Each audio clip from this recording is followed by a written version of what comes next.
మన గదులు ఇరుకువి కాని మన మనసులు కావే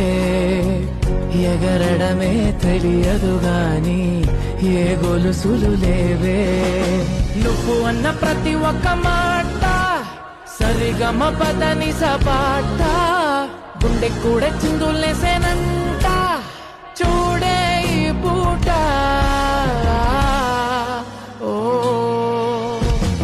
పుణ్యమేదో చేసి ఉంటానే నేడు నేను నిన్ను పొందానే ఎన్ని జన్మలైనా అంటానే నా ఫేవరెట్ నా పెళ్ళామే నాడు బ్రహ్మ కోరి రాసాడే నీకు నాకు ముడి వేసాడే ఎన్ని జన్మలైనా